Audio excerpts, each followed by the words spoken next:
Hi, my name is Daryl Jettery, and I will be presenting spiders for today.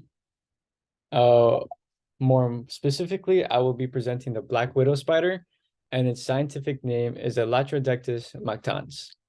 For its natural habitat, the black widow spider lives in many parts of the United States, and it lives in states such as California, Texas, Maine, and many of the states in the Midwest. It likes to usually live in holes where it can build a little burrow for its web, and this can be a rodent burrow, stumps, or even under stones. It also likes to build its web in trees and over plants as well. And in urban areas, you can find the spider in basements and garages or even in the corner of a room. And generally, it prefers undisturbed areas with minimal light where it can be left to its own peace. For its acquisition of food, its prey usually becomes entangled in its web, and the black widow will then crawl to it, bite it, and it will release a poison that will paralyze its prey in about 10 minutes or so.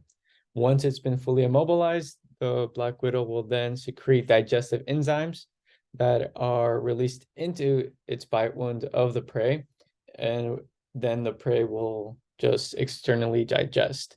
Once the prey has been fully digested, the spider will then feed on its prey by sucking up the food and nutrients into its own mouth. For predator-prey relationships, black widows are carnivorous, of course, and their prey consists of insects, wood, lice, and millipedes, centipedes, and other spiders as well. And this can be seen in its mating rituals with female male spiders, where female black widows will sometimes eat the male black widow. For predators of the black widow, there aren't a lot of them, but one of the notable ones is the mud dauber wasp, and these wasps are known to kill black widows by becoming entangled in its web, where it will then sting the black widow. For unique evolved traits and place in the tree of life, the black widow is from the eukaryotic domain and the Animalia kingdom, and which is part of the Ophis-Scoponta supergroup.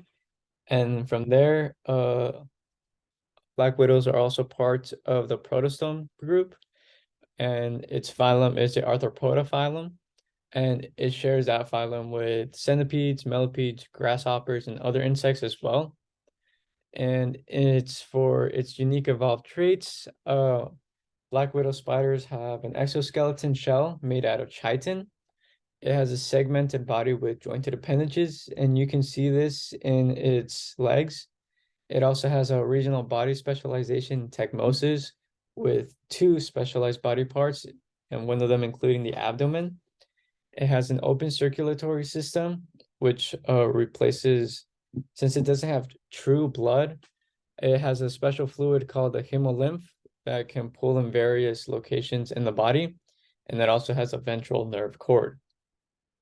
And here's a photo of the black widow. And for importance of the organism in the ecosystem, spiders such as the black widow can build their webs in just about anywhere. And in this way, black widows can take care of insect populations anywhere since it feeds on them. And this will help tame the populations and not let it overgrow and spread.